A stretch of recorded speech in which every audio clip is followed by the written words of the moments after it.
Yes. Yep. Okay. Bismillahirrahmanirrahim. Alhamdulillahi wa kafa. Wa salamun ala ibadihi alladhina istafa amma ba'd. So Hussein, I'm not sure if you are getting the recordings. Are you getting the recordings? No, I haven't been sent them. So the recordings are on the Wise app, on the Wise website, I think. So you can catch up the stuff, okay, the you missed. So we were discussing the issue of mahfuz and shaz. And we mentioned that if there are two riwayats, okay, of the same hadith, two different versions of the same hadith, and if in both versions of the same ahadith, the in the isnads are thiqa rawis, the rawis are authentic, okay. However, and the versions are slightly different than each other, then which one do we accept? So if the so you go with the one which is called the arjah. Arjah basically means either the rawi is a stronger rawi than the one who was doing mukhalafa, or there are more rawis there are more rawis on this, and therefore they become arjah. Just 1 minute. Yeah.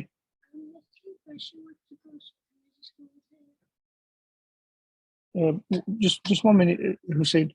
Yeah, sure.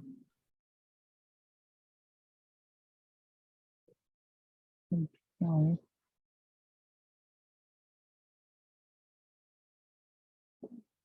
no.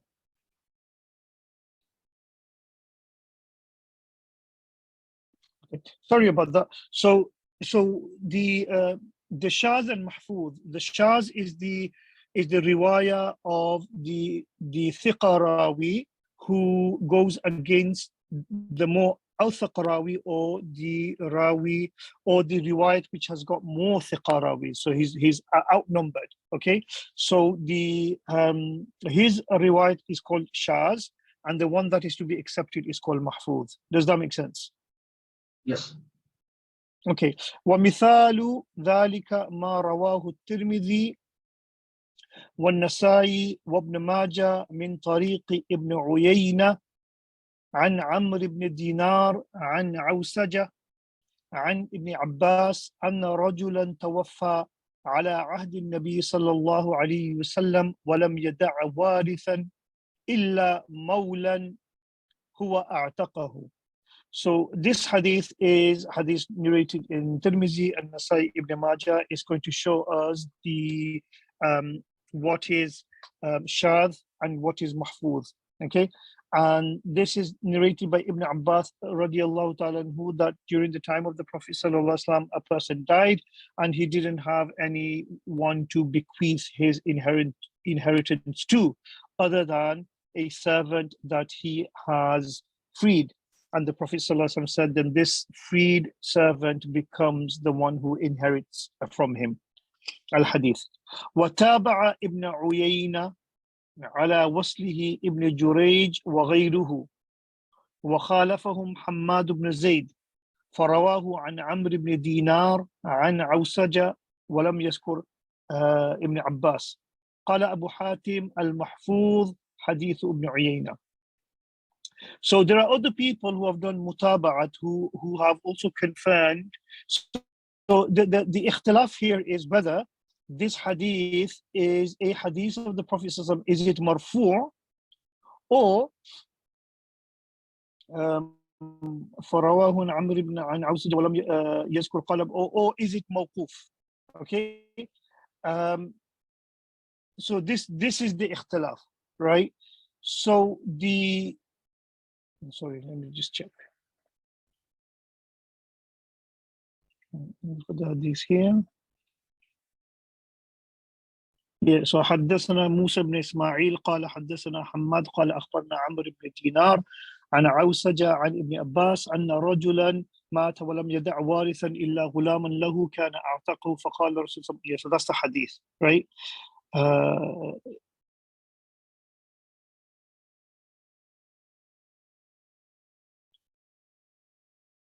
Right.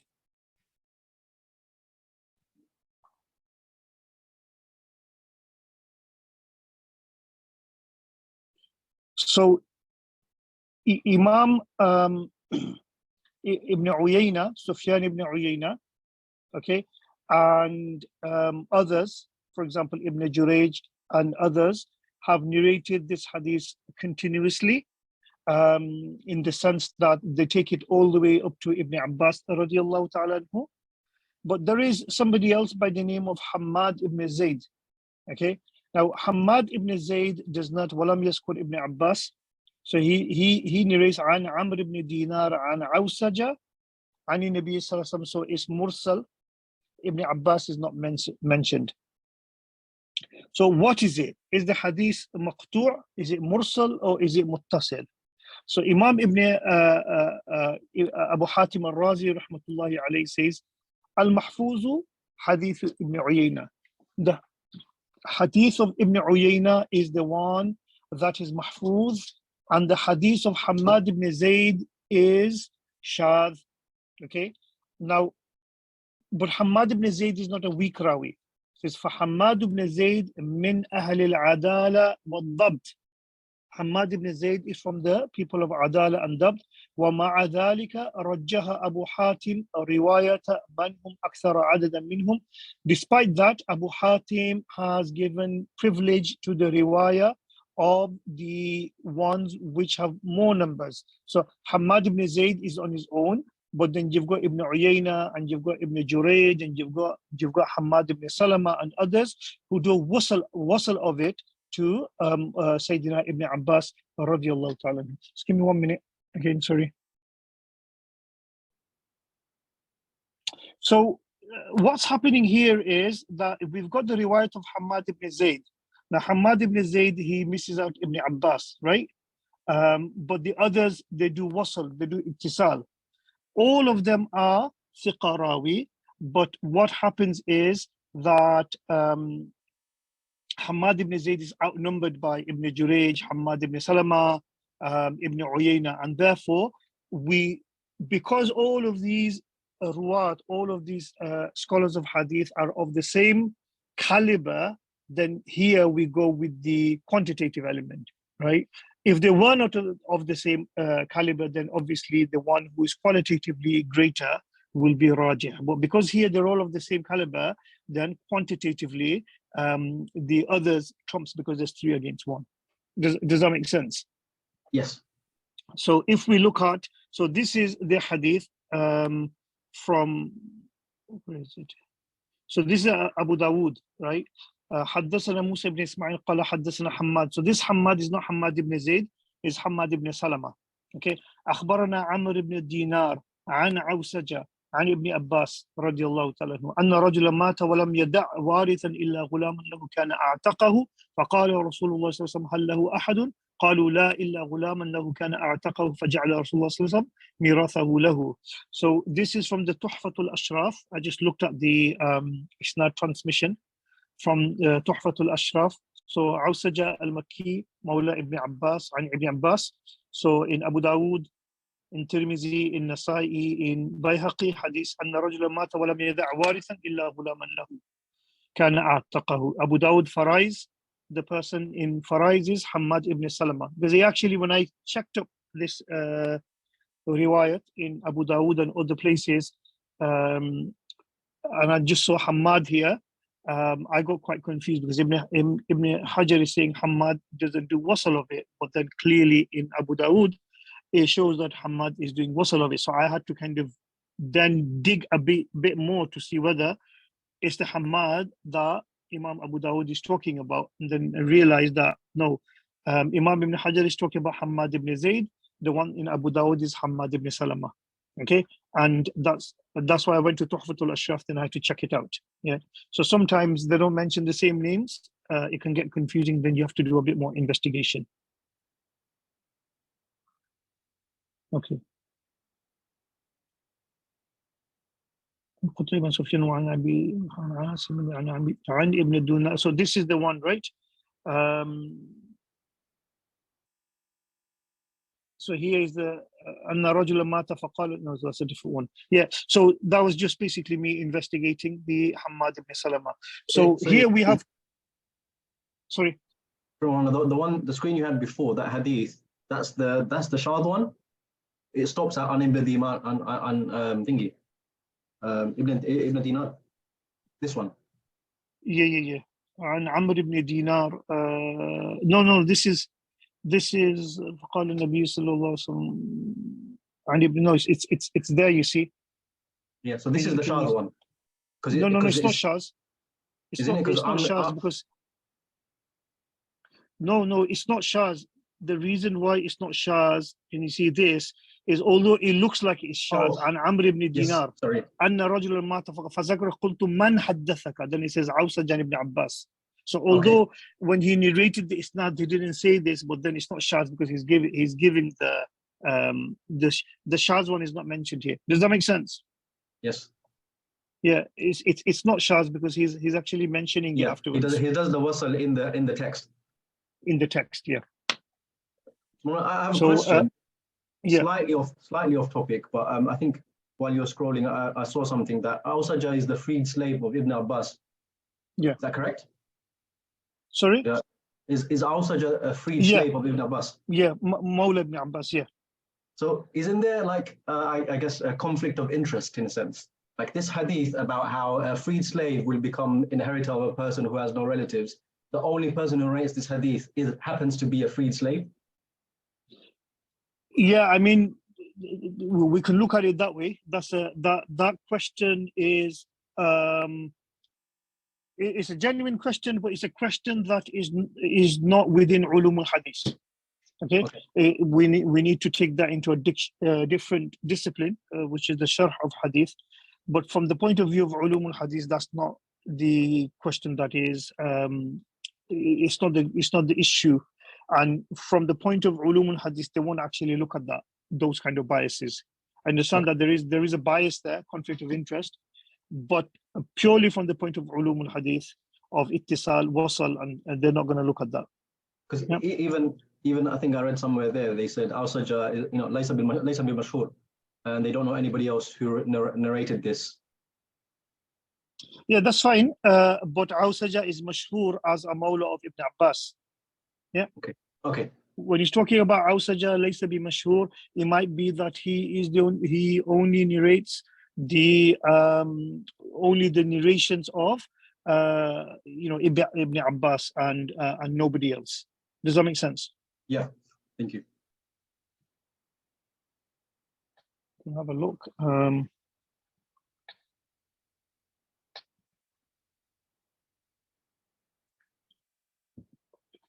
Bookmarks.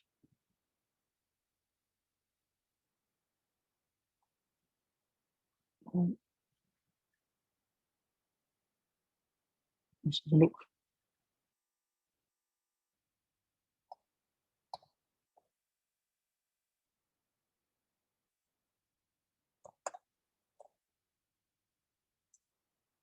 Somebody's calling you, Zaid. Zaid, go and answer them. Somebody's calling you.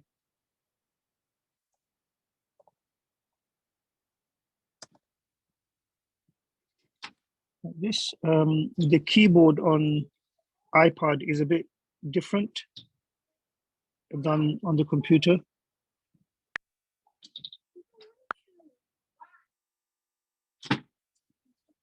It's 1 minute, Hussein. Sure. So sorry about this. Right. So what we were doing? So we were looking at Al-Sajjah.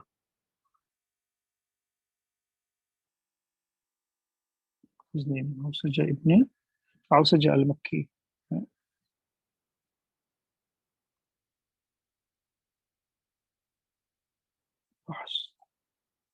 Let's find this.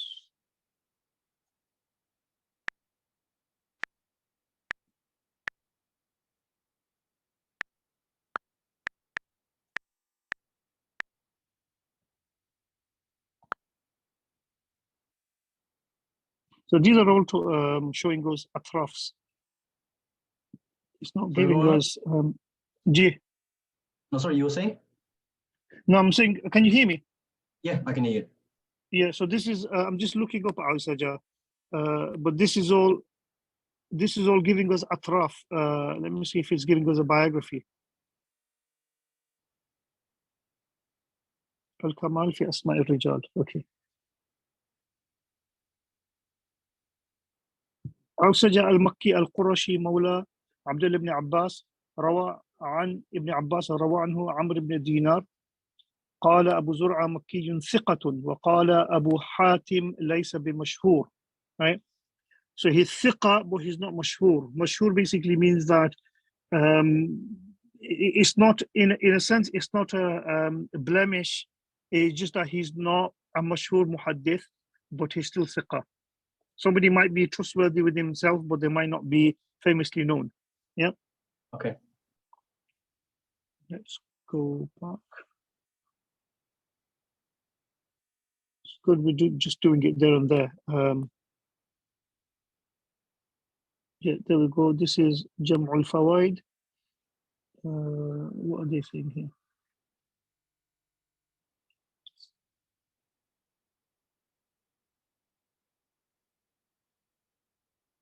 قال أبو زرعة عوسجة ثقة.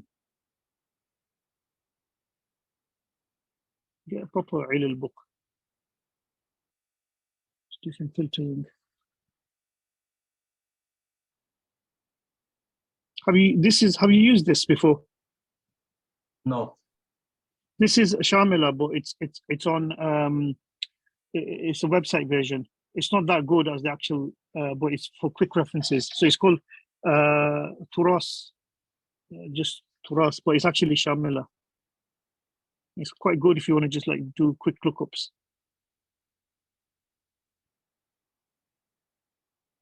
All right, let's look at Ibn Hajar.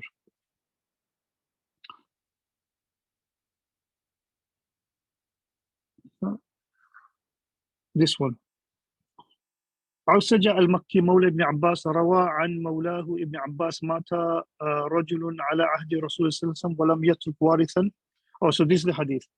مات رجل على ولم يترك وارثا إلا عبدا وعفاته رسول الله عنه عمرو بن دينار قال لم يصح حديثه وقال أبو حاتم ليس وقال أبو زرعة مكي ثقة. Okay, so there's different اختلاف on him. Abu Zur'a al-Razi is basically calling him ثقة. وذكر ابن حبان في الثقات أخرجوا له هذا الحديث الواحد. So it's the only hadith that we have from him. ليس بمشهور. Okay. Okay, I didn't know that. But khair, but you get the point, right? Yeah, The wasl and so now the question is, the real question is, as far as the hadith is concerned, the hadith is sahih. Now, whether the hadith is muttasil or whether hadith is munqati', broken somewhere, yeah, the hadith is still the same. It doesn't have an effect on the matan. So why are we kind of making such a big deal about this? This is a question that rises, yeah? Does that make sense, the question? yes, yeah. Yeah, so the answer to that question is that it is related to the craft of hadith. Yeah, the discipline, the fun of hadith.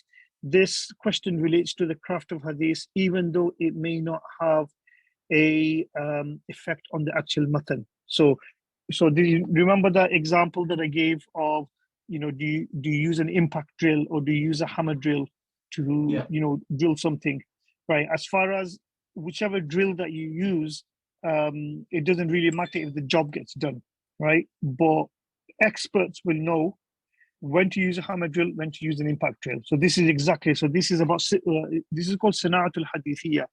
It's about Sana'atul Hadithiyya. It's about the craft of the hadith, not necessarily about the outcomes. And a lot of the times these discussions are about the craft of hadith, not necessarily about the outcome. The outcome, the hadith is still the same. There's no difference in the hadith. Does that make sense? Yes. Okay. وعرف من هذا التقرير أن الشاذ ما رواه المقبول مخالفا لما هو أولى منه. So from this it is known it could be understood from this discussion that Shaz is the one that the Maqbul Rawi has narrated, which is opposite to or which contradicts that liman huwa, the riwayat of the person who is more better than him. So there's two definitions here. Is it liman huwa awla or liman huwa arjah? Right. So the actual proper definition of Shaz is Shaz riwayat thiqa liman huwa arjah mukhalifatan liman huwa arjah minhu. Arjah basically doesn't only bring in awthaq, but also brings in the numbers as well. So arjah is actually better than saying awthaq or awla. Yeah. وهذا هو المعتمد في تعريف الشاذ بحسب الاصطلاح. And he's saying this is the definite position when it comes to explaining what Shaz is according to Istilah. He's saying this, the reason why he's saying this is because according to some people, and I think also Imam al-Shafi'i, that Shaz is mutlaq al-mukhalafa. Yeah. Shaz is mutlaq al-mukhalafa. So anybody who does mukhalafa, right, then the mukhalif is if the person is doing mukhalafa, if that person is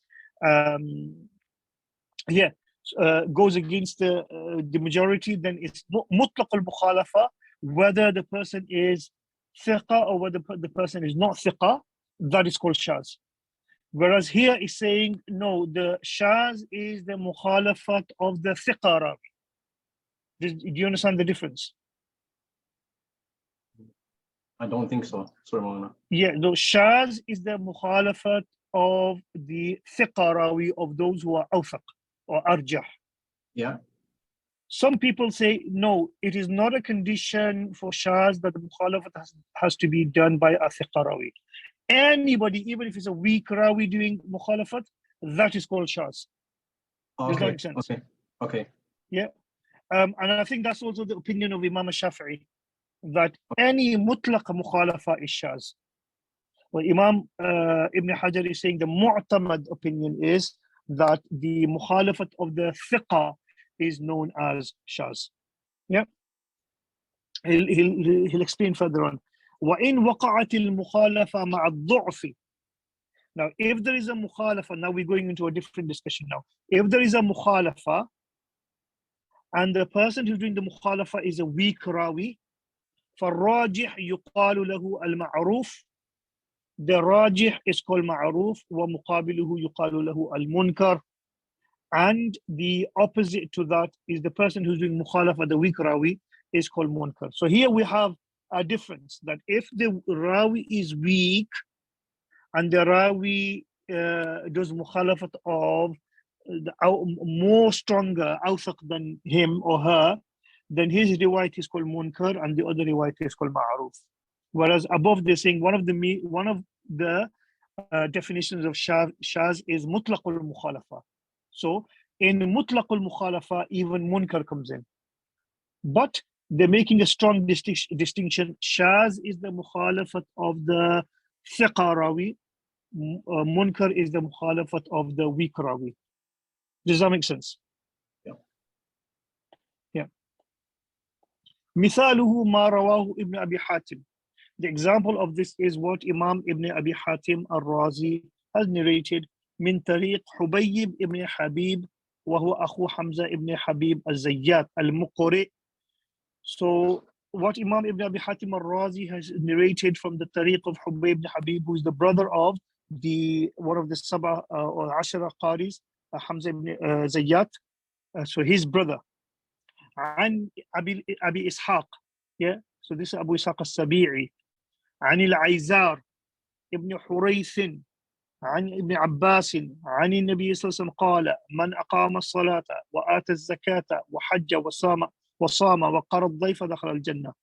قال أبو حاتم هو منكر لأن غيره من الثقات رواه عن أبي إسحاق موقوفا وهو المعروف. So this Hubayb ibn Habib has done ittisal of this hadith all the way to the Prophet sallallahu alaihi wasallam. Whereas and the this Hubayb ibn Habib is munkar. He's a very weak narrator. Yeah, he's munkar. Whereas the more thiqa narrators, when they narrated this hadith, they narrated it according to, they stopped at Ibn Abbas radiallahu ta'ala anhu, and they didn't do wasl of it to the Prophet sallallahu alaihi wasallam. Right? So the dominant, what that basically means is that we accept that as mawquf. We don't accept it as muttasil to the Prophet sallallahu alaihi wasallam, because the overwhelming fiqh evidence is that the hadith stops at Ibn Abbas, doesn't reach all the way to. So Ibn Abbas is the one who's saying, Man aqama salata wa ata zakata wa hajja wa sama wa qarab dayfa dakhal al-jannah. It may be that the Prophet did say this in other places, but at least for this isnad, yeah, we're looking, it may be that the Prophet has said this and the Prophet has said this in other places, but we're talking about this particular hadith. The most of the scholars who narrate from Abu Ishaq al-Sabi'i, they have done mawquf of it on Ibn Abbas rather than muttasil, right? So if we look at other people, Jami' Ma'mar ibn Rashid. So Ma'mar ibn Rashid was a student of Imam Abdul Razzaq al-Sanani. So look, أخبرنا Abdul Razzaq. So this hadith is in the Musannaf of Abdul Razzaq. عن معمر عن أبي إسحاق عن العيزار أن ابن عباس أتاه الأعراب فقالوا. Yeah, so it's موقوف. If we go to Bayhaqi Shu'ab al-Iman, right? If we go to Bayhaqi Shu'ab al-Iman, then we will see that also we have أخبرنا أبو الحسين بن بشران قال أخبرنا إسماعيل بن محمد السفار أخبرنا منصور عبد الرزاق, again من طريق عبد الرزاق. معمر عن أبي إسحاق عن العيزار بن حوريث عن ابن عباس, again it is موقوف على Ibn Abbas. And because Ma'mar al-Rashid, student of Abu Ishaq al-Sabi'i, Ma'mar al-Rashid is more thiqa than Hubayb ibn Habib, then we basically call this hadith that the version of Hubayb ibn Habib is basically munkar, and the version of Ma'mar al-Rashid, which is mawquf ala Ibn Abbas, that is the ma'ruf version of the hadith. Yeah. Yeah. So there we go. You got Ma'mar here, and then is mawquf on Ibn Abbas, and Hubayb is marfu on the Prophet sallallahu alaihi wasallam. Now the word munkar has got a number of meanings, right? The word munkar, the first meaning of munkar is when a weak rawi does mukhalafat in one of the isnads with a stronger rawi, right? Like the way we have here. The weaker rawi made the hadith muttasil, the stronger rawi did mawquf, right? That's called munkar. Similarly, other places where a hadith can be munkar is when there is fahsh ghalat, yeah? There's fahsh ghalat or there's khata. So these places also are, let me show you, ta'an. Right, so fahsh ghalat, ghafla and fisq. Can you see number 3, number 4 and number 5? Fahsh ghalat, ghafla and fisq. So if there is obscene mistakes, or if there's negligence in accuracy, or if one of the narrators is fasiq, these also, the narration of these 3 types of people are also known as munkar.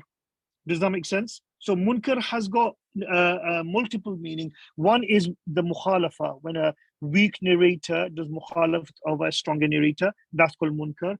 But also, so that's comparative. But here you also have when a narrator, he makes obscene mistakes, or he's negligent in his accuracy, or is a fasiq, the narration is also munkar. And sometimes we basically, sometimes even a thiqa rawi might make a mistake at times. So that's the second meaning, okay? And sometimes a thiqa rawi can also make mistakes and narrate something which is very obscure. So the ulama will basically say, ثقة ولكن له مناكير, that he's a thiqa rawi, but he's made some major mistakes here and there. for example, if we go back to my notes. Right, so here this is from al-Muhaddith al-Fasil by Imam Ram Hurmuzi, al-Muhaddith al-Fasil bayna al-Rawi wal-Wa'i. So this is something that just came up in my readings and I decided to add it. قال رسول الله من حفظ على أمتي 40 حديثا من أمر دينها بعث الله يوم القيامة فقيها عالما.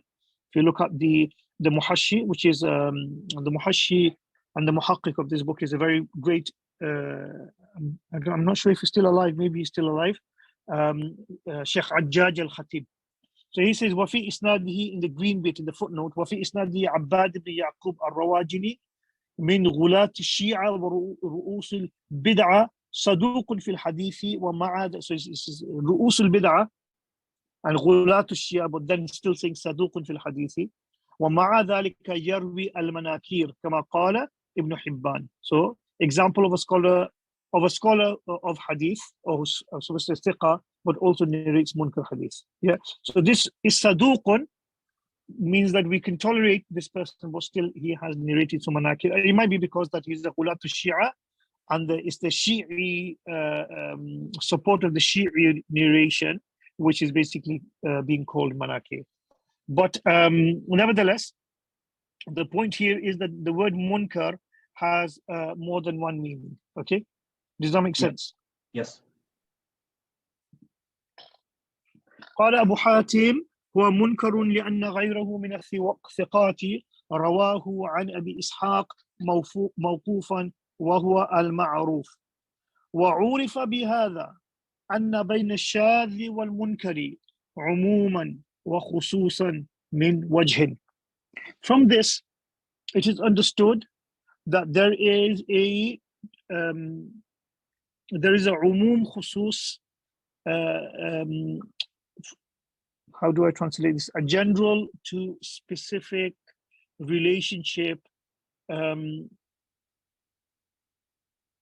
wajhin will be asymmetrical, general to specific relationship.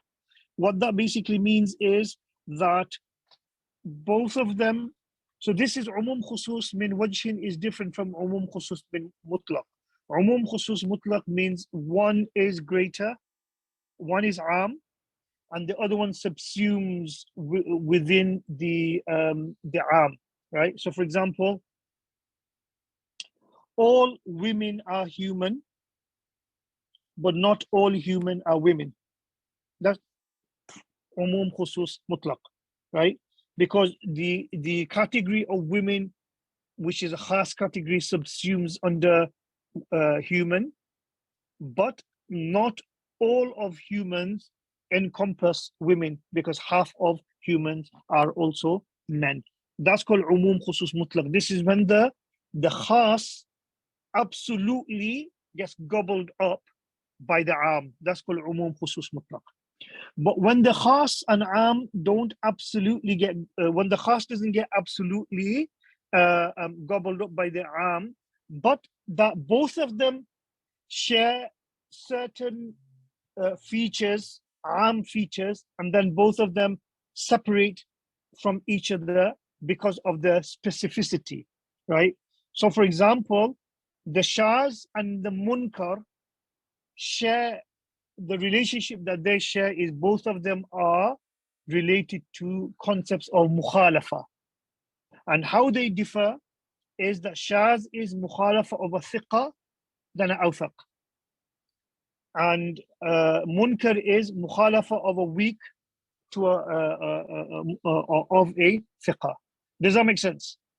Yeah. So they share some generic concepts, but also they separate in their specificity, right? So this is what it says, لأن بينهما اجتماعا في اشتراط المخالفة, because between them there is ijtima, congruence, as far as the condition of mukhalafa is concerned. وافتراقا في أن الشاذ رواية ثقة أو صدوق, and there is difference in the sense في أن الشاذ, that shaz is the riwayah of a thiqa or a saduq, والمنكر رواية ضعيف, and the munkar is the riwayat of the weak narrator. وقد غفل من سوى بينهما والله تعالى أعلم. And the people who have made no distinction between them have forgot this point. Okay. For example, I have mentioned that it was the opinion of Imam Shafi'i rahmatullahi alayhi that shadh is mutlaq mukhalafa, so within which comes mukhalafa to thiqa and mukhalafa to da'if. But what Imam Ibn Hajar is saying is وَقَدْ غَفَلَ مَنْ سَوَّى بَيْنَهُمَا, that the person who has done taswiyah between them hasn't understood this point. That may be the case for people in his zamana, in Imam Ibn Hajar's time in the 9th century, who are not making a distinction between shaz and munkar. That may be the case, because the terminology got more refined and different terminologies were made. But certainly for Imam Shafi'i's time, there wasn't that understanding. So this critique of Imam Ibn Hajar will not apply to Imam Shafi'i, because in those times they didn't have those kind of terminologies. It will apply now if people are not making a distinction. But if that distinction wasn't even there in the earlier communities, then you can't blame them for that. Wallahu a'lam. Does that make sense? Yeah. Again, the other thing that you need to, I've been iterating quite a bit in this book, is that this is Mustalah al-Hadith. Learn these terminologies and learn what they mean, but don't be so dogmatic about them, especially when you are trying to apply them to earlier ulama and communities, because this is a later development of Ulum al-Hadith. Ulum al-Hadith then becomes very much a theoretical system rather than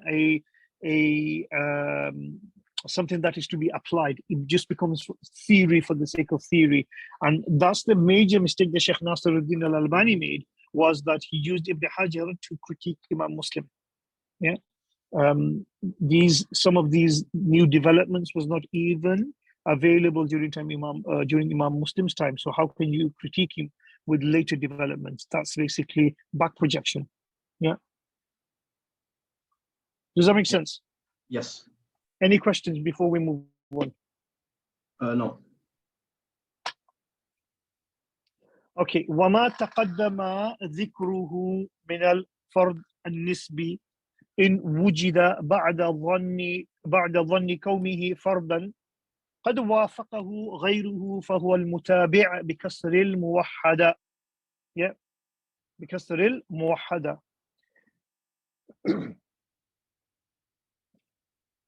And what we mentioned about Fard Nisbi, Fard Nisbi is where certain isnad lines are, there's tafarrud in certain isnad line. So let's say that somebody thought, so it says, بعد ظن كونه فردا قد وافقه غيره. Let's say that you thought that a hadith is tafarrud, there's tafarrud in this hadith. That's your dhan, كونه فردا. You thought that this hadith is tafarrud, right?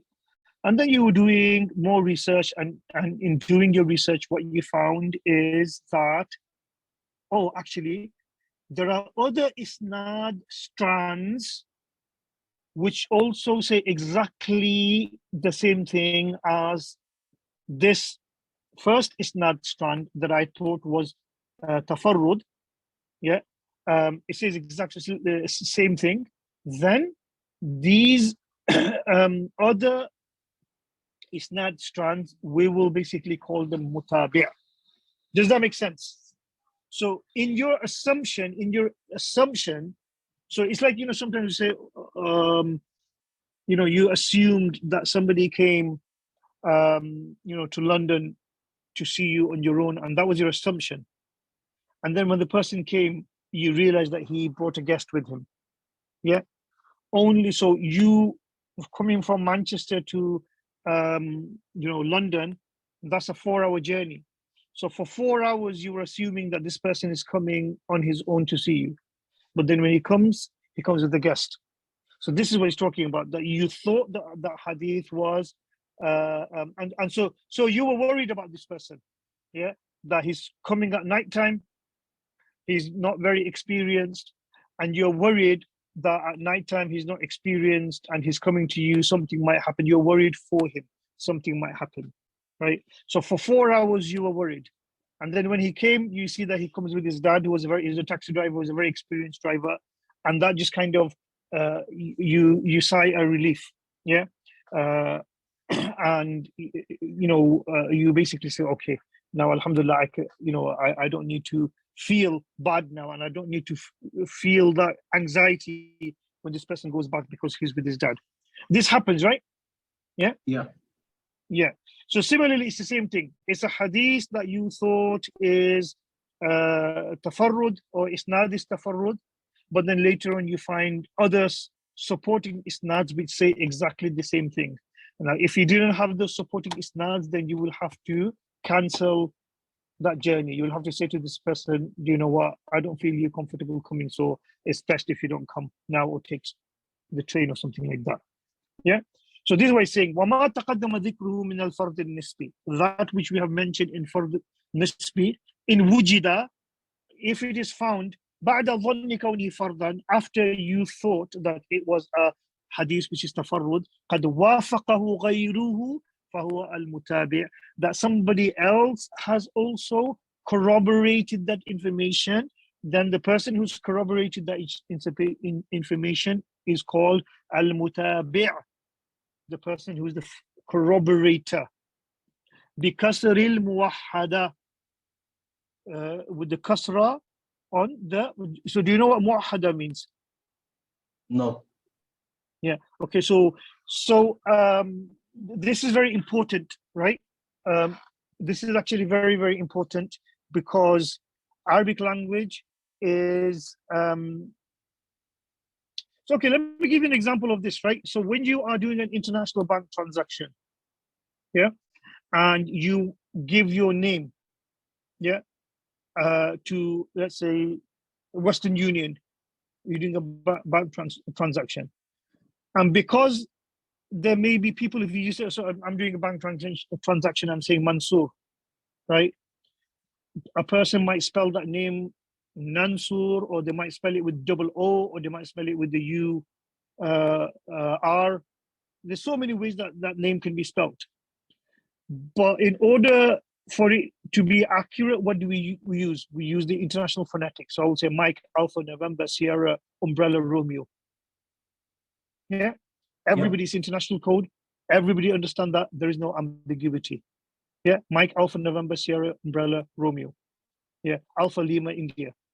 There's no ambiguity in that. This is exactly the same thing here. That in Arabic, they do this rather than doing the Fatha, Dhamma, Kasra. Arabic is not, you don't need to write Fatha, Dhamma, Kasra. And even if you do write it, there is no guarantee that the person who's typed it has not made a mistake. Imam Ibn Hajar Asqalani rahmatullahi alayhi, later on towards the end of the book, he's going to discuss one of the best books that have been ever written on names, but then he critiques it that it's got a lot of mistakes in it because the person who wrote the book, I think it's Khatib or someone, they didn't do the the international code of recognition, and then the editors of the book went and made a mistake. Yeah, so this in Arabic is the same thing of Alpha, Lima, Delta. This is the same system in Arabic, right? So he says bikasril muwahhada, with the kasra on the one dotted letter. So which is the one dotted letter here? Ba. Yeah, ba. So what would have happened if there was a ba and the noon here? So there's no ambiguity here. It's al-mutabi'. He said bikasril muwahhada. There's only one letter here, right? With a with a one nuqta muwahhada. So it's ba. So there's no ambiguity. Why if there was a noon here, right? In this word, and a ba, kasr al-muwahhada won't work. Then you need to define it. Bikasr al-muwahhada at-tahtaniya. Yeah. The muwahhada, kasra of the one dot which is at the bottom. Bikasr al-muwahhada at-tahtaniya. Does that make sense? Yes. Yeah. I haven't seen them basically, so they always use tahtaniya. Have I seen them use fawqiyya? I don't think I've seen fawqiyya. So if it was noon and ba there, right, it would have just, if it was the noon, then it would have said bikasr al-muwahhada al-fawqiyya. I don't think I've seen al-fawqiyya, maybe I'm wrong, but definitely would have said bikasr al-muwahhada at-tahtaniya. Right. If he was to say that he wants to give a kasra on the ta, he will say bikasr al-muthannat. Yeah. Yes. Muthannat, two dotted. If it was a yada, then we'll say bikasr al-muthanna at-tahtaniya. Right. If it was the ayn here, which needs a kasra, then he would basically say bikasr al-muhmal. Muhmal basically means it doesn't have any dots on it, because al-muhmal, al-akhira, or al-ula, al-awsat. So this is how they do it: muwahhada, muthanna, muthallas, tahtaniya, fawqiyya, muhmal, so that there is no ambiguity. Does that make sense? Makes sense. Yes, you will see this. You will see this in classical books. They do this over and over and over again. Right, when they, because here you can have this as mutaba', you can have this as mutabi'. But so he's trying to say it's the supplementary isnads, the isnads which are supporting, they're the mutabi', and your isnad, the one that you thought was tafarrud, that's mutaba'. Yeah, bi fathil muwahhada, mutaba' bi fathil muwahhada. Does that make sense? Yeah. I don't know if there is if there is a book on this. This is something just istiqra, but I'm sure, like for example, Nawab Siddiq Hassan Khalbopali has a book called Abjad al-Ulum. So Abjad al-Ulum is about everything, about all the different topics and all these little things. Maybe he's got it in there. You will get somebody writing about these things, but my best bet will be Abjad al-Ulum by Siddiq Hassan Khalbopali. Right? But that's important to understand this, right? Because then it's precise. Mullah Ali Qari, in the sharh of this book, he has got a sharh of this book, he does that quite a lot, and sometimes it's very, very helpful as well. Yeah, because it can easily be mistaken, because we don't know fahuwa. Where's the huwa? Is it going towards the tafarrud, or is it going towards the man wafaqahu ghayruhu? So it can easily be confused. Yeah. Yeah. So this is, now we are coming to talk about mutaba'a. Mutaba'a is corroboration. Okay. There are certain ulum or certain chapters in the entire ulum al-Hadith which all the other topics in ulum al-Hadith pivots around them. Number one was the definition of Sahih. The entire ulum al-Hadith is basically a fluctuation of intensity and less intensity of the 5 definitions of Sahih. Yeah, that's what the entire ulum. If there is a difference in one of those definitions, then your hadith is shaz, or your hadith is mazid fi muttasil al-sanad, or your hadith is da'if, right? So the entire ulum al-hadith rests upon the 5 qualities of the definition of sahih. Another topic upon which the entire edifice of ulum al-hadith relies upon is the concept of mutaba'a, right? With the concept of mutaba'a, so when you say, and I must have told you this before, how do we ascertain that this rawi is thiqa and this rawi is da'if, this rawi is hasan? How do we ascertain that? Have I told you this before? No, not that I recall. Okay, you ascertain by comparing. So mutaba'a is comparison. Yeah, it's like mutaba'a, it's like witness corroboration in court, right? Okay. So the muhaddithun are basically like critical historians in the sense that they are trying to establish that whatever is purported to come from the Prophet ﷺ, does it actually come from the Prophet ﷺ? So they're like investigative journalists or critical historians. This is what they're establishing. That's the maqsad, the ghaya. So they're like critical historians. But in their approach, they are like lawyers. Yeah, and they just recently from America, a PhD thesis has been completed. I haven't seen the PhD yet because it's on embargo. It'll take 2 more years for it to be out of the embargo, and it exactly touches on this point of the difference between shahada and riwayah. So you'll see a lot of the times the ulama refer to the concept of shahada because hadith corroboration is like shahada. Right. In fact, when the next topic is called shahid. So hadith scholars, in their the way that they doing isnad analysis and coming to, although they're critical historians, but the way they do it is they act like lawyers, right? And what they're doing is they are doing witness corroboration and cross-witnessing, cross-examining the witnesses. And one of the ways of doing that is to get corroboratory information. Okay, so the entire edifice of Ulum al-Hadith is based on this fact, even to the basics of how do we know that Imam Malik is a thiqa rawi? How do we know that Imam Bukhari is a how do we know just 1 minute, sorry.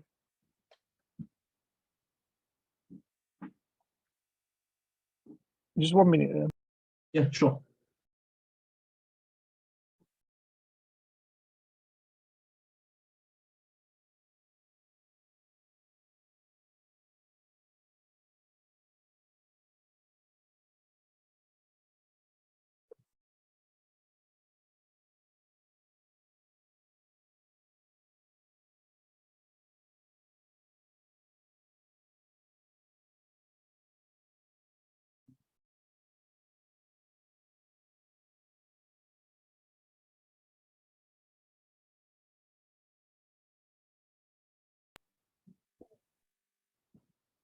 Sorry about that.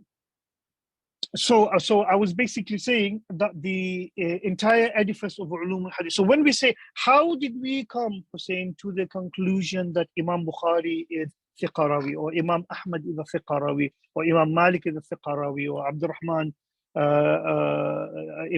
al-Mahdi, or Yahya ibn Ma'in, or Abu Hatim al-Razi, the thiqa rawi, and somebody else, Muhammad bin Sa'id al-Maslub, is a fabricated rawi. And how did we come to that conclusion?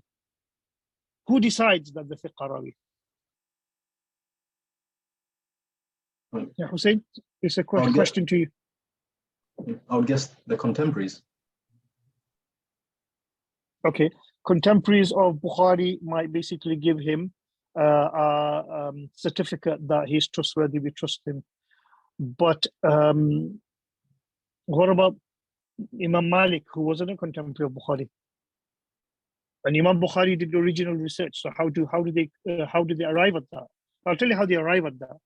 Let's say Imam Malik. Yeah, we take Imam Malik, and we want to ascertain. Let's say we don't know who Malik is. Right? It's the first time we are observing him. Now we want. Let's say Imam, for the sake of brevity and the sake of easiness, we know that Imam Malik has narrated 100 hadith. Yeah. But we still don't know the status of him. We don't know what kind of narrator he is. So what do? We take hadith number 1, yeah, of Malik. And then we basically see how many other people of Malik. Let's say Imam Malik is studying a hadith from Abdullah ibn Dinar. Yeah. He's studying this hadith from Abdullah ibn Dinar. Now, then we need to ascertain how many other students of Abdullah ibn Dinar heard the same hadith, maybe at the same time as Malik, but maybe different times, right? But they're all students of Abdullah ibn Dinar, and they're narrating the same hadith. Again, let's for the sake of ease, we say that it's 1 minute.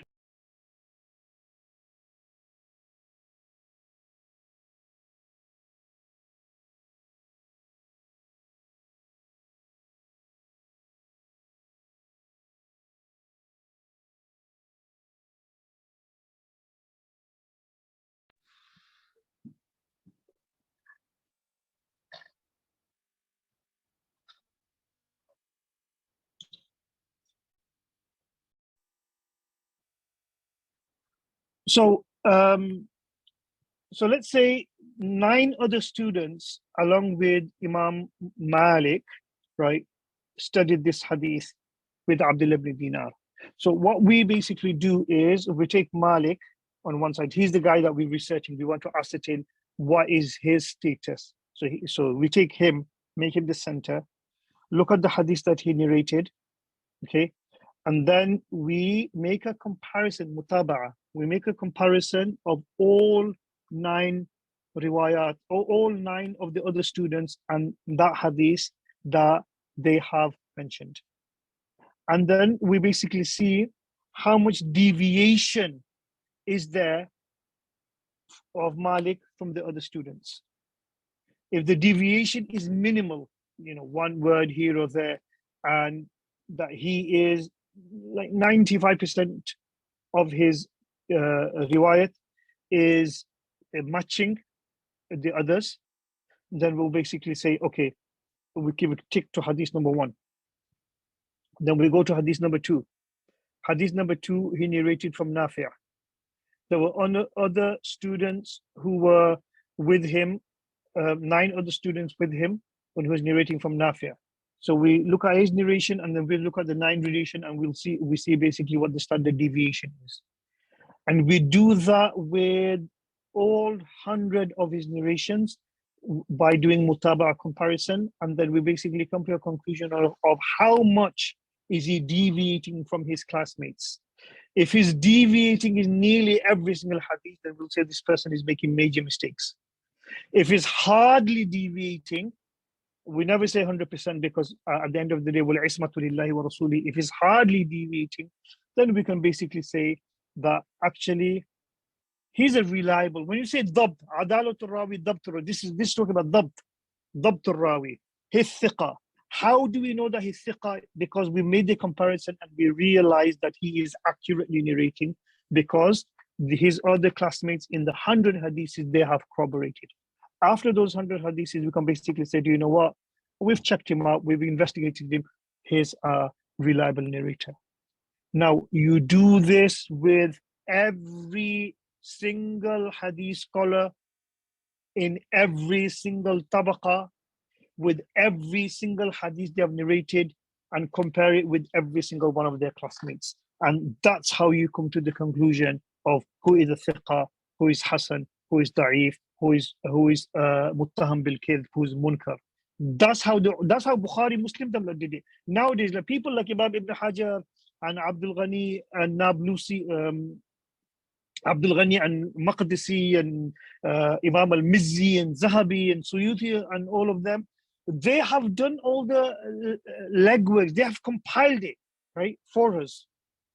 Now all we need to do is we need to go to a 2-volume work. We don't even need to go to Tahzib al-Tahzib, which is 18 volume. We don't need to go to Tahzib al-Kamal, which is 30 volumes. We can just go to Imam Ibn Hajar's Taqrib al-Tahzib, 2-volume work, and just look up the entry, and the very first person will say, Abdullah ibn Abbas, sahabiyun thiqatun, right? Or Malik, thiqatun, amirul mu'mineen. And that's it. We close the book and we say, okay, this is right. But the amount of work that went in to come to that just one word, thiqatun, it is phenomenal. And this is Bukhari and Muslim and Tirmizi and Imam Ahmad and Hanbal. That's what they were doing. When you say when we say a rawi is thiqatun, yeah, the amount of amount of programming that went behind that to arrive at that conclusion, right, it is phenomenal. Does that make sense? It's like computer, right? I'm on my keyboard and I'm pressing A, and when I'm pressing A on my Word document, the letter A comes up. Simple as. But do you know how much programming has went behind that just for that A to come up onto your screen at that particular moment? At that, the amount of programming that's gone, but nobody sees that. You see, so the basis of ascertaining the Rawi and the status of a Rawi is through mutaba'ah.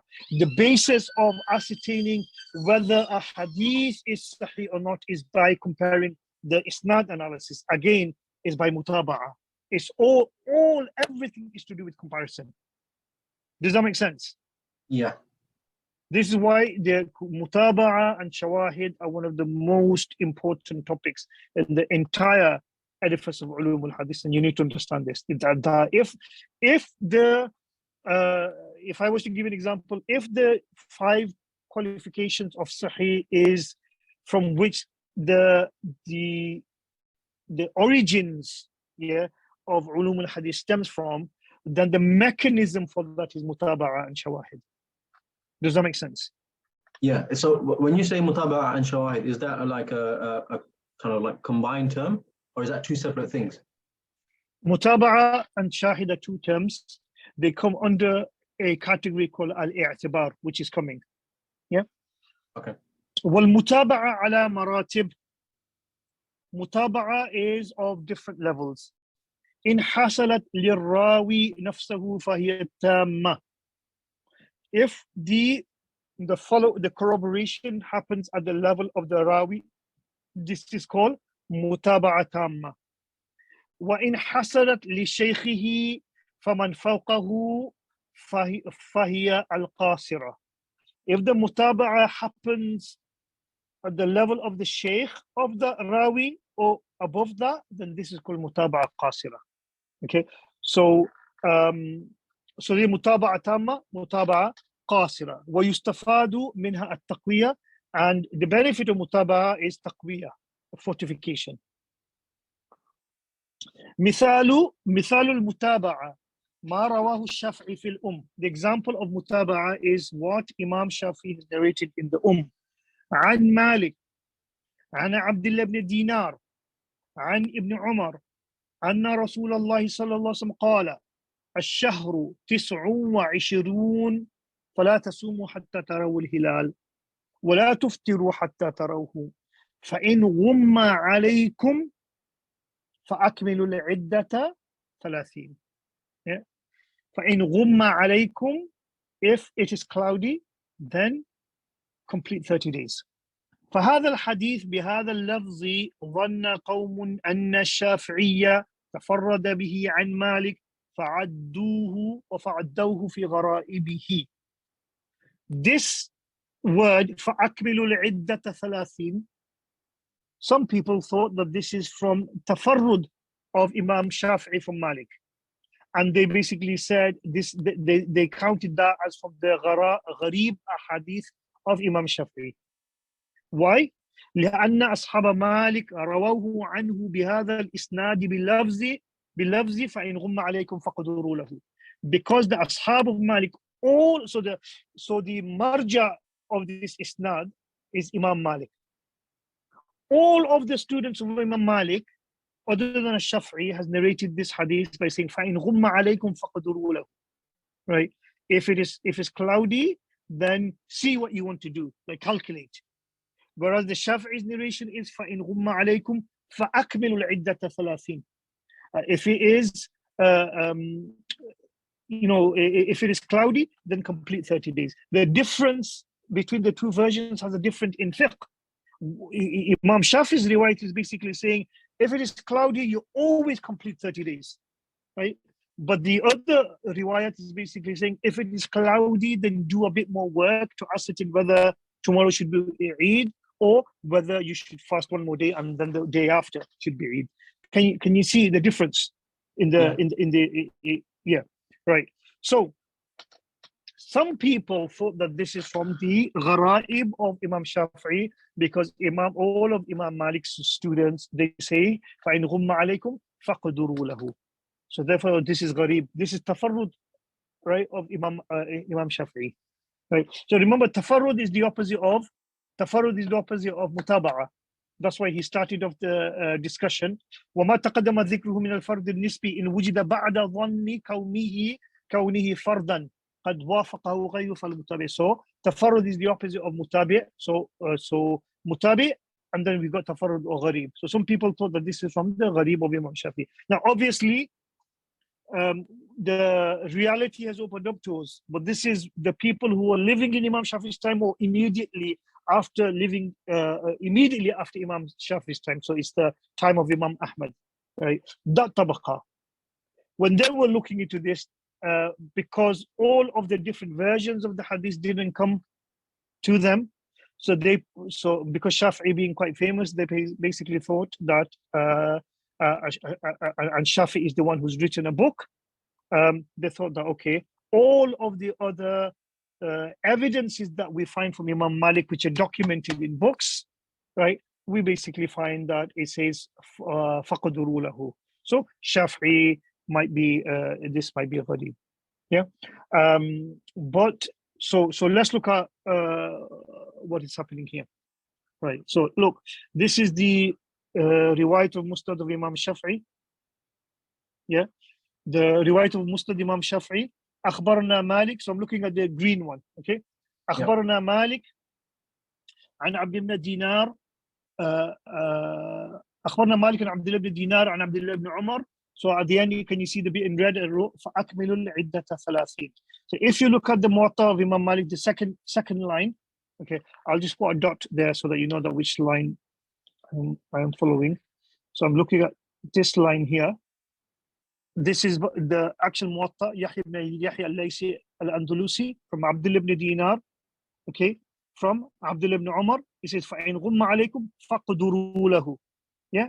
If we go to the next one, which is the Muwatta of Imam Malik with the riwayat of Abu Mus'ab, حدثنا أبو مصعب قال حدثنا مالك, again is فَقْدُرُوا لَهُ. Yeah. فَقْدُرُوا لَهُ. If we go to the Muwatta of Imam Muhammad, أخبرنا مالك قال حدثنا نافع وعبد الله بن عمر. So there's two teachers of Imam Malik here, نافع and Abdullah ibn Dinar. Again, it's فإن غم عليكم فقدروا له. And Imam Muhammad, he says وقال محمد وبهذا نأخذ وهو قول أبي حنيفة. So something got muddled up here in the text. So وقال محمد وبهذا نأخذ وهو قول أبي حنيفة. This is the Muwatta ibn Malik, riwayat Muhammad ibn Hassan al-Shaybani. If we go into the Musnad Ahmad, in the Musnad Ahmad, we have got different riwayats now. These are Nafi', and it's not Imam Malik, right? If you go to Darimi, then we find it's Nafi' and it's Ayyub. So we don't really need to look at those, because we are looking at Malik's riwayat, okay? We're not looking at the other. So Malik is our person that we're looking at. But I mentioned those here, that even the non-Maliki riwayah and the non-Abdullah ibn Dinar riwayat also have faqduru lahu. Yeah, the Musnad Ahmad is non-Malik, non-Abdullah ibn Dinar, is faqduru lahu. The Musnad Darimi one is non-Malik, non-Abdullah ibn Dinar, but is faqduru lahu. The Muslim riwayah again is basically non-Malik, non-Abdullah ibn Dinar, فَإِنْ غُمَّ عَلَيْكُمْ فَقْدُرُوا لَهُ. So there is a concerted, we can see that Imam Shafi'i is on his own. Imam Shafi'i is on his own. So Imam Shafi'i's riwayat is on the cusp of being rejected as Shaz. Even though Imam Shafi'i is thiqa, but Yahya ibn Yahya al-Laysi and Abu Mus'ab and others, all there's quantitatively too much people of the same caliber that on the basis of Arjah, Shafi's riwayat was on the verge of being rejected as Shaz, okay? Because he's got no corroboration. He's gharib, he's got no corroboration there. Until Imam Bukhari comes by and he saves the day, Imam Bukhari narrates from his teacher Abdullah ibn Maslama al-Qa'nabi قال حدثنا مالك عن عبد الله بن دينار عن عبد الله بن عمر رضي الله عنهما أن رسول الله صلى الله عليه وسلم قال الشهر 29 ليلة فلا تصوموا حتى تروا فإن غم عليكم فأكملوا العدة 30. Therefore, now this becomes a mutaba'a tamma for Imam Shafi'i rahmatullahi alayhi. Abdullah ibn Maslama has done mutaba'a tamma of Imam Shafi'i rahmatullahi alayhi. Does that make sense? Yeah. Yeah. Now, what is mutaba'a qasira? Mutaba'a qasira basically means somebody is doing mutaba'a of Imam Shafi'i. So the discussion is with Imam Shafi'i, right? The discussion is with Imam Shafi'i. You can make anyone in the isnad your point of focal, and then everything will be around that person. Our focus point is Imam Shafi'i, right? So the discussion is with Imam Shafi'i. Imam Shafi'i has got mutaba'a tamma in Abdullah ibn Maslam al-Qa'nabi, who is Imam Bukhari's teacher, but also he has got a mutaba'a also in Asim, right? This which is in the riwayat is in Sahih ibn Khuzaymah. Asim an abihi Muhammad ibn Asim an jaddihi Abdullah ibn Umar, right? So Asim is a contemporary of Abdullah ibn Dinar, yeah, or Muhammad ibn Abdullah ibn Dinar is a his father Muhammad ibn Asim, Muhammad ibn Zayd, sorry, his name is Muhammad Asim ibn Muhammad ibn Zayd ibn, I think it's called Muhammad ibn Zayd. I'll have to look him up. Imam Ibn Hajar talks. So, an abihi, yeah, an abihi, an Ibn Umar. So this person, an abihi, is actually the son of Ibn Umar. In this riwayat we say, فَإِنْ غُمَّ عَلَيْكُمْ فَأَكْمِلُوا ثَلَاثِينَ. This is a mutaba'a of Imam Shafi'i at the level of his teacher, Imam Malik. Okay. And also, so it's Asim is on the level of Imam Malik. Abihi is on the level of Abdullah ibn Dinar. So Imam Shafi'i's teacher is Malik, and Malik contemporary is Asim. So Imam Shafi'i has a mutaba'a in his teacher's level, which is فَأَكْمِلُوا ثَلَاثِينَ. So for him, that is mutaba'a qasira, and before Imam Malik, that is mutaba'a tamma. Because if you look at Imam Malik here, right, in all of this, Imam Malik does not have a mutaba'a, yeah, in fa'akmilul. So Imam Shafi'i has got a mutaba'a in Abdullah ibn Maslama al-Qa'nabi. But Imam Malik does not have a mutaba'a for fa'akmilul iddata thalathin, because all of the other ones is faqdiru lahu. Even in this Qa'nabi's one, Imam Malik does not have a mutaba'a because there's only one ustaz. Therefore, Imam Malik has got a mutaba'a tamma in Asim, and that mutaba'a tamma of Imam Malik in Asim is a mutaba'a qasira for Imam Shafi'i. Does that make sense, Hussein? Yes. So the hadith in Bukhari is the mutaba'a tamma for Shafi'i. Imam Shafi'i, and then the hadith in Ibn Khuzaymah is a mutaba'a for Imam Malik. No, it's the mutaba'a qasira for Imam Shafi'i, but mutaba'a tamma for Imam Malik. Okay. So depending on how you, so something could be. It's all relative. It depends on who is your person that you're looking at. Okay, so if we're looking at Shafi'i, then this is a mutaba'a qasira, and if we're looking at Imam Malik, then this is a mutaba'a tamma. Yeah. Okay. Does that make sense? Yep. Yeah. Let's look at it from here. Ibn Umar, yeah. Ibn Umar in this hadith has got three students. Abdullah ibn Dinar, Muhammad ibn Zayd. So Muhammad ibn Zayd is his son. Muhammad ibn Zayd ibn Abdullah ibn Umar. Yeah. And then Nafi'. So this, can you see the black Asim ibn Muhammad? Yep. So Asim ibn Muhammad ibn Zayd ibn Umar. this is the family tree. Yeah. Asim ibn Muhammad ibn Zayd ibn Abdullah ibn Umar. So this is the family tree. So if we were to take Imam Shafi'i, the black one, right? Imam Malik from Ibn Dinar has got a number of students. Al-Laythi, Yahya ibn Yahya al-Laythi, Abu Mus'ab, and then also Imam Muhammad al-Shaybani. Yahya ibn Yahya al-Laythi, Abu Mus'ab, and Imam Muhammad ibn Shaybani all say فَقْدُرُوا lahu. So they are mutaba'a tamma of each other. But Imam al-Shafi'i also has a mutaba'a tamma in Muhammad ibn Maslama al-Qa'nabi.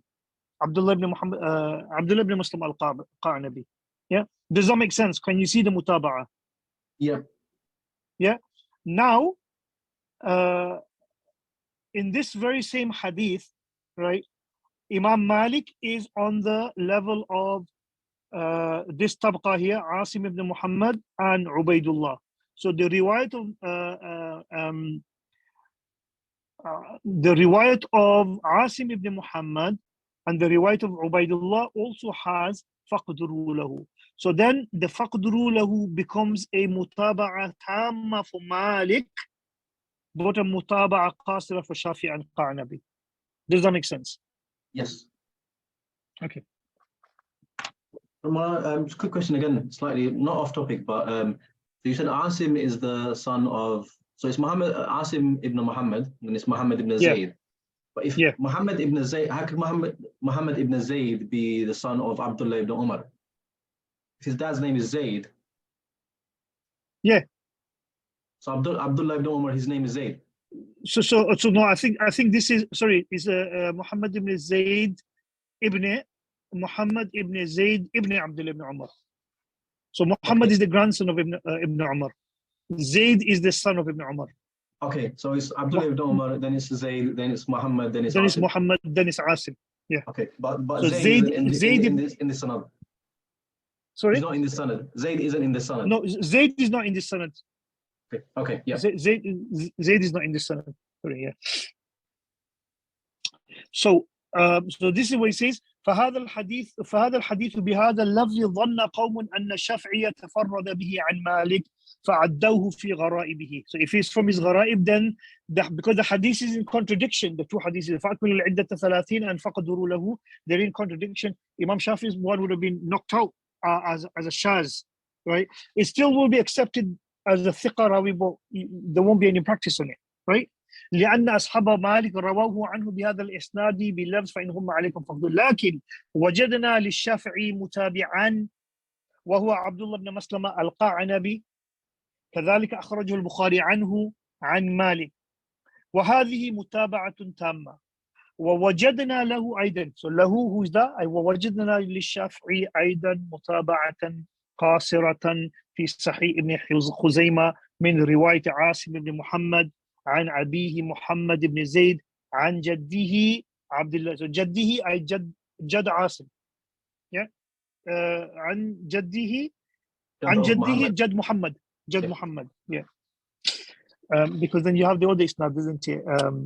Amr ibn Shu'ayb and Abihi and Jaddihi, and then there's a whole confusion of who is the isnad going to.